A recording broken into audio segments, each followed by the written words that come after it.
Justice Suryakant से मिल चुकी हैं, हम भी मिल चुके हैं और उनके पद संभालने से पहले भी हम लोग मिल चुके हैं। वो इतने स्ट्रेट फॉरवर्ड व्यक्ति रहे हैं। वो खुद मानते हैं कि जुडिशरी क्रिटिसिज्म से परे नहीं है। वो खुद मानते हैं कि जुडिशरी की भी आलोचना, समालोचना होनी चाहिए। समाज और सोशल मीडिया अगर उसको आईना दिखाता है तो उसका एक स्कोप उनके पास होना चाहिए। तो ऐसे में उनका ये कहना कि जुडिशरी के भ्रष्टाचार या जुडिशरी के किसी भी माइनस पॉइंट को किसी भी तरह से बात करना उचित नहीं है। तो मुझे बहुत हैरानी हुई ये जानकर। अगर या तो ये वो अनाउंस कर दें कि जुडिशरी में कोई भ्रष्टाचार नहीं है, ये कह दें कि आज से क्या पुराना जो कुछ हुआ वो हुआ, लेकिन अब कोई भ्रष्टाचार किसी भी न्यायालय में नहीं होगा, नहीं होने नहीं दूंगा। तब तो मुझे अच्छा लगेगा। उस पर पढ़ाई नहीं करने देंगे, उस पर बात नहीं करने देंगे, ये तो बड़ी अजीब बात हुई। ये कहिए कि भ्रष्टाचार जुडिशरी में मैं बर्दाश्त नहीं करूंगा। कि लोग ये समझ ही नहीं सकते कि मामला चल क्या रहा है। भाई अगर आप ये कह रहे हैं कि जुडिशरी में या तो कह रहे हैं कि भ्रष्टाचार है ही नहीं, और नहीं है तो फिर किसकी आंखों पर आप धूल झांक रहे हैं, जो कि सब कुछ तो सामने दिखाई दे रहा है। लगातार इतने अगर भ्रष्टाचार नहीं होता, मुझे हैरानी हुई कि इतने इस देश में किसी के जस्टिस के घर से नोटों के बंडल मिलना, उनमें आग लगा देना, 500 की गड्डियां सामने आना, हमने सब उसको अपने सामने होते देखा है। जी बिल्कुल। फिर हम उस पर कहें कि चर्चा करना बुरा है या और न्यायालय पर आंच नहीं आनी चाहिए। मैंने तो कई बार देखा कि एक छोटा सा कोई ट्विटर पर ट्वीट कर देता है तो कहते हैं कि इससे सुप्रीम कोर्ट का अपमान हुआ। अरे सुप्रीम कोर्ट का अपमान कैसे कोई कर सकता है? सुप्रीम कोर्ट मेरे देश का सुप्रीम कोर्ट है, उसका एक छोटे से ट्वीट से अगर अपमान होगा तो दुनिया जहान तो हिल जाया करेगा इस दिन से। सुप्रीम कोर्ट की जो साख है वो तो बहुत ऊपर है हमारे लिए, वो किसी एक ट्वीट की मोहताज यानी कि कुल मिला के ये एक अलग तरह का डाइवर्जन है खास अहम मुद्दों से। तो उसको ध्यान देने की जरूरत है कि आखिरकार ये कर कौन रहा है और क्या कर रहा है। दोस्तों नमस्कार, मैं हूं विनीता यादव और आप देख रहे हैं न्यूज नशादत हर खबर की। एक बहुत इंटरेस्टिंग सिचुएशन सामने देखने को मिल रही है। जब से ये चर्चा शुरू हुई है कि एप्स्टाइन फाइल और नरवणे की किताब, इन्होंने सरकार को इस तरह से घेर लिया है कि उनके पास कहीं और जाने बचने की जगह नहीं मिल रही है। ऐसी परिस्थिति में पता चल रहा है कि अब एक ऐसा मुद्दा शुरू हो गया है जिस पर लोगों ने चर्चा शुरू कर दी है बड़े जोरदार तरीके से। और मुद्दा यह है कि भाई 8वीं क्लास में जो एनसीईआरटी की किताबें हैं उसमें जुडिशरी में भ्रष्टाचार नहीं पढ़ाया जाएगा। इसको लेकर के देश के मुख्य न्यायाधीश जो हैं जस्टिस सूर्यकांत जो है, उन्होंने सुओ मोटो लिया है और उन्होंने कहा ये कैसे हो सकता है, ये ऐसे आप पढ़ाएंगे, न्यायपालिका में भ्रष्टाचार वाली किताबें देंगे। तो इस पर जो केंद्रीय मंत्री हैं, एजुकेशन मिनिस्टर हैं धर्मेंद्र प्रधान, उन्होंने कहा कि भाई ये जिन्होंने भी किया है उन पर हम एक्शन लेंगे और ऐसा नहीं होना चाहिए और ये सही नहीं है। तो ये किसने उठाया मुद्दा, क्यों उठा, कहां से आया? जब इतने गंभीर विषय इस देश में इस वक्त चल रहे हैं विपक्ष द्वारा, तो ये अचानक से ये मुद्दा कहां से उठता है? क्या ये कोई ऐसी स्ट्रैटेजी है कि भाई खुद ही उठा दी जाए, खुद उसको साइड में सेटल कर लिया जाए, खुद ही मैनेज कर लिया जाए? ये एक बहुत अलग तरह की पर्दे के पीछे की राजनीति होती है। और ये पर्दे के पीछे की राजनीति पहले भी कभी हुई है कि नहीं हुई है, या ये वाकई में वही राजनीति है? इसको किस तरह से देखा जाए कि सरकार के अंदर ही एक बड़ा एक्शन होता है इस तरह से और उसके ऊपर फिर न्यायपालिका से एक्शन होता है, फिर रिएक्शन में सरकार बोलती है। तो ये कहानी क्या है, इसे समझने के लिए हमारे साथ वरिष्ठ पत्रकार मुकेश कौशिक जी जुड़ रहे हैं। उन्हीं के साथ इस बात को समझेंगे, क्योंकि हमें तो समझ आ नहीं रही है, या मेरे को तो यही समझ में आ रहा है इस वक्त सर कि ये जो पूरा मैटर है ये इस तरह से दिखाई दे रहा है कि भाई आप ही बच्चे को थप्पड़ मार दें, आप ही सहला दें और फिर बाद में चुपचाप करके बिठा दें। तो अब इसको किस तरह से देखा जाए, ये सरकार की इन्वॉल्वमेंट इसमें है कि नहीं है? और अगर हम बात कर रहे हैं कि जस्टिस की कि यशवंत वर्मा जैसा केस जिसमें इतना कैश मिला, कैसे भ्रष्टाचार नकार देंगे हम इस मामले में? तो आप मुझसे इस बारे में अगर दो बातों पर चर्चा करवा सकती हैं। एक तो ये कि क्या ये डाइवर्सनरी टैक्टिक है, ये मुद्दों को भटकाने का एक खेल है, या दूसरा ये कि क्या जुडिशरी में भ्रष्टाचार नहीं है, और अगर भ्रष्टाचार नहीं है या है तो उस पर बात होनी चाहिए या नहीं होनी चाहिए। ये दो इश्यूज हैं यहाँ पर। ये दोनों ही इश्यूज पर मैं आपसे बात करना चाहती हूँ। पहला इशू तो ये है कि क्या ये डाइवर्सनरी टैक्टिक है। मैं एक नहीं 1000 बार कह चुका हूँ और 1000 मंचों से ये बात कह चुका हूँ कि भले ही कार्यपालिका हो, जुडिशरी हो, विधायिका हो या सरकार के अन्य अंग हों, प्रवर्तन निदेशालय हो, सीबीआई हो, पुलिस हो, ये जितने भी महकमे हैं वो एक तरह से शासन नाम के जो 10 सिर होते हैं उनमें से अलग अलग सिर जो लोकतंत्र में बोलते रहते हैं वो एक ही नाभि से संचालित होते हैं। जो रावण जो शासन का प्रतीक था और उसको हम लोग दशानन बोलते हैं, ऐसे ही शासन के 10 आनन होते हैं, 10 चेहरे होते हैं, 10 मुंह होते हैं, 10 जुबान होती है। तो अगर जुडिशरी कुछ बोल रही है तो या फिर पुलिस कुछ बोल रही है या विधायिका कुछ बोल रही है तो ये सब अलग अलग नहीं है, इनकी नाभि का अमृत एक ही जगह है, उसी एक नाभि में है, सरकार में है। और अगर हम इनको अलग करके देखेंगे कि नहीं उसका अलग से कुछ उसने कोई बयान दिया है तो हम एक गलत दिशा में जाएंगे। तो अगर आपका सवाल ये है कि क्या ये किसी के इशारे पर बोली गई बात है या मुद्दों को भटकाने की बात है, तो मेरा साफ मानना ये है कि कोई अचानक कोई कुछ नहीं होता है। इसके पूरा एक नियोजित ढंग से ये सारे 10 जो सिर हैं वो आपस में बात करके संवाद करके बोलते रहते हैं। लेकिन क्या इससे सरकार का फायदा होगा या इश्यूज भटकावा जाएगा या विचार विमर्श बदल जाएगा? क्या एप्स्टीन फाइल पर लोग बात करना बंद कर देंगे? क्या अमेरिका के साथ जो ट्रेड डील के नुकसान या फायदे हैं क्या हम उन पर बात करना बंद कर देंगे?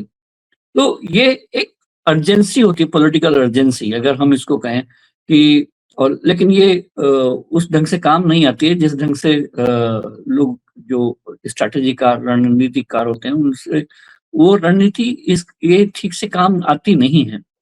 ये बिल्कुल वैसा ही है कि अगर आप गोबर में से अगर बदबू आ रही हो तो उस पर सेंट छिड़क कर उसकी बदबू को दूर नहीं किया जा सकता। ठीक वैसे ही आप जो बड़े-बड़े इश्यूज लेकिन वक्त तो निकाला जा सकता है ना, कभी-कभी एक मुद्दे को दबाने की कोशिश, कभी वक्त निकालने की कोशिश, इतना तो वक्त काम चल ही निकालने की जाता है। वक्त निकालने की जो कोशिशें हैं वो बिल्कुल नाकाम कोशिशें हैं। अगर ये रणनीति है किसी की कि वो इससे वक्त निकल जाएगा, लोग भूल जाएंगे या फिर बड़े इश्यूज अगर किसी को भूख लगी है तो आप उसको डमरू दिखाकर किसी बच्चे को बहला नहीं सकते, उसको 2 मिनट के लिए आप चुप कर सकते हैं, आप उसके सामने हथेली जोर से मार के अचानक उसको डरा सकते हैं, लेकिन असली जो इशू होता है वो भूख होता है। और अगर भूख है तो आप उसको भटकाव में कहीं उसको कहीं दूर नहीं ले जा सकते। इश्यूज हैं तो उनका समाधान करना होगा। तो सर ये असली सरकार इश्यूज में आपको एप्स्टीन फाइल जैसा मुद्दा लगता है और नरवणे की किताब? नरवणे की किताब हो, एप्स्टीन फाइल हो या अमेरिका के साथ जो ट्रेड डील हुई है वो हो, तीनों ही एक ऐसे बड़े इश्यूज हैं जो पूरी दुनिया में हाहाकार मचाए हुए हैं। नरवणे की किताब सिर्फ नरवणे की किताब नहीं है, उससे उसके जो फलाफल हैं जिसमें जो प्रधानमंत्री पर चोट राहुल गांधी ने की लगातार और बल्कि पूरी संसद का जो बजट सत्र था वो पूरा डिरेल हो गया इसी वजह से, एक एक जिद की वजह से कि हम इनको बात नहीं करने देंगे। बहुत सारे सरकार के मंत्री हैं जिन्होंने अभी अनौपचारिक रूप से बात की कि अगर राहुल गांधी चाहते तो बड़े आसानी से इस इशू को उठा सकते थे। वो पहले राष्ट्रपति के भाषण के बारे में बोलते, अभिभाषण पर बोलते और बीच में आते और अपनी इस बात को कह के और बड़ी सफाई से वो कहते, तो सरकार उस पर ज़्यादा रोक टोक नहीं करती। लेकिन मतलब मेरा कहना ये है कि मंत्रियों के इस वक्तव्य से मैं ये सहमत इस वजह से नहीं हूँ क्योंकि आप किसी विपक्ष के नेता का भाषण वो कैसे शुरू करे, किस ढंग से अपनी बात रखे, अगर ये भी आप खुद ही तय करेंगे कि राहुल जी को ऐसे पहले शुरू करना चाहिए था और बाद में वैसे आ जाना चाहिए था और बाद में इस इशू पर आ जाना चाहिए था, तो ये मुझे बहुत स्टुपिडिटी और मूर्खता जैसी बात लगती। राहुल गांधी एक स्ट्रेट अवे उस इशू को उठाना चाहते हैं और मैं बिल्कुल आपसे दूसरी बार इस बात को कह रहा हूँ कि उस किताब में जो जनरल नरवणे ने कहा था और जो बातें राहुल गांधी ने पार्लियामेंट में उठानी चाहिए वो सारी छप चुकी हैं और अगर उनको एक बार फिर से संसद में राहुल गांधी दोहरा देते तो उससे कुछ नहीं होता।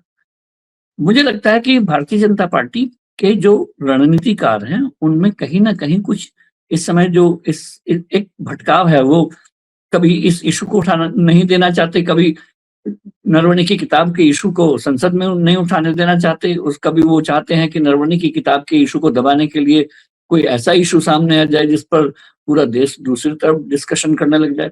और उसी बीच में जहाँ एप्स्टीन फाइल का जिक्र चल रहा है, अगर एप्स्टीन फाइल का इनको डर होता तो नरेंद्र मोदी उसी इजराइल में अभी गए हैं जिनकी उस यात्रा पर सवाल हैं, जिसको लेकर एप्स्टीन का मेल लिखा गया है, जिसमें अनिल अंबानी का नाम शामिल है, जिसमें प्रधानमंत्री मोदी का नाम उस मेल में शामिल किया गया है कि इजराइल की यात्रा में वो किस तरह से गए थे, किस तरह से वो डांस कर रहे थे। तो अगर होता इशू को भटकाने वाला सवाल हो तो क्या यात्रा इसी समय टाइम करनी थी? तो मुझे लगता है कि रणनीति में कुछ न कुछ गड़बड़ चल रही है। मुझे ये हैरानी होती है सुनकर कि कोई ये कहे कि जुडिशरी के भ्रष्टाचार को बात नहीं होनी चाहिए या किसी क्लास में नहीं होना चाहिए। आप भी जानती हैं, आप भी पर्सनली जस्टिस सूर्यकांत से मिल चुकी हैं, हम भी मिल चुके हैं और उनके पद संभालने से पहले भी हम लोग मिल चुके हैं। वो इतने स्ट्रेट फॉरवर्ड व्यक्ति रहे हैं, वो खुद मानते हैं कि जुडिशरी क्रिटिसिज्म से परे नहीं है। वो खुद मानते हैं कि जुडिशरी की भी समालोचना होनी चाहिए। समाज और सोशल मीडिया अगर उसको आईना दिखाता है तो उसका एक स्कोप उनके पास होना चाहिए। तो ऐसे में उनका ये कहना कि जुडिशरी के भ्रष्टाचार या जुडिशरी के किसी भी माइनस पॉइंट को किसी भी तरह से बात करना उचित नहीं है। तो मुझे बहुत हैरानी हुई ये जानकर। अगर या तो ये वो अनाउंस कर दें कि जुडिशरी में कोई भ्रष्टाचार नहीं है, ये कह दें कि आज से क्या पुराना जो कुछ हुआ वो हुआ, लेकिन अब कोई भ्रष्टाचार किसी भी न्यायालय में नहीं होगा, नहीं होने नहीं दूंगा। तब तो मुझे अच्छा लगेगा। उस पर पढ़ाई नहीं करने देंगे, उस पर बात नहीं करने देंगे, ये तो बड़ी अजीब बात हुई।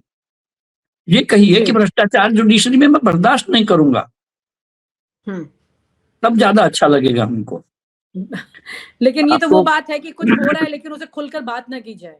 बिल्कुल। और इस बात को बाकी मैं अपने जीवन में अगर 2 बातों से डरता रहा हूँ, मैं अपने जीवन में मुझे सिर्फ 2 बातों से डर लगता है कि मुझे सरकारी हॉस्पिटल में जाने से डर लगता है, मुझे वॉमिटिंग टेंडेंसी होती है, और मुझे न्यायालय या किसी भी अदालत के आसपास गुजरते हुए डर लगता है, क्योंकि वहां पर इतने दलाल, इतने एजेंट, इतने तरह के भ्रष्टाचार की बेल फैली हुई होती है कि उससे डर लगता है कि वहां पर जाकर हमारा क्या हाल होगा।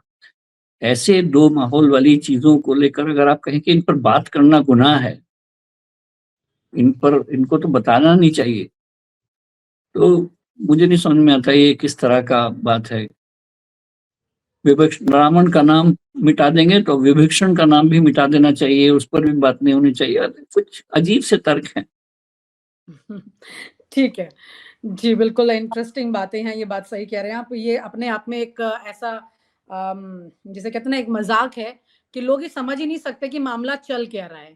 भाई अगर आप ये कह रहे हैं कि जुडिशरी में या तो कह रहे हैं कि भ्रष्टाचार है ही नहीं, और नहीं है तो फिर किसकी आंखों पर आप धूल झांक रहे हैं, जो कि सब कुछ तो सामने दिखाई दे रहा है लगातार। इतने अगर भ्रष्टाचार नहीं होता,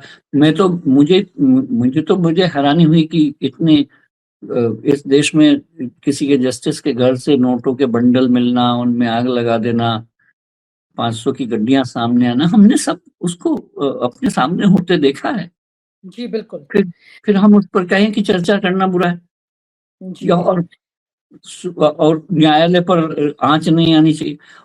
मैंने तो कई बार देखा कि एक छोटा सा कोई ट्विटर पर ट्वीट कर देता है तो कहते हैं कि इससे सुप्रीम कोर्ट का अपमान हुआ। अरे सुप्रीम कोर्ट का अपमान कैसे कोई कर सकता है? सुप्रीम कोर्ट मेरे देश का सुप्रीम कोर्ट है, उसका एक छोटे से ट्वीट से अगर अपमान होगा तो दुनिया जहान तो हिल जाया करेगा इस दिन से। सुप्रीम कोर्ट की जो साख है वो तो बहुत ऊपर है हमारे लिए, वो किसी एक ट्वीट की मोहताज यानी कि कुल मिला के ये एक अलग तरह का डाइवर्जन है खास अहम मुद्दों से, तो उसको ध्यान देने की जरूरत है कि आखिरकार ये कर कौन रहा है और क्या कर रहा है। और आप हमसे जुड़े रहने के लिए सब्सक्राइब करें YouTube पर, फॉलो करें Twitter पर और लाइक करें Facebook पर। और ज्यादा जानकारी के लिए आपको टाइप करना होगा सिर्फ न्यूज़ नशा।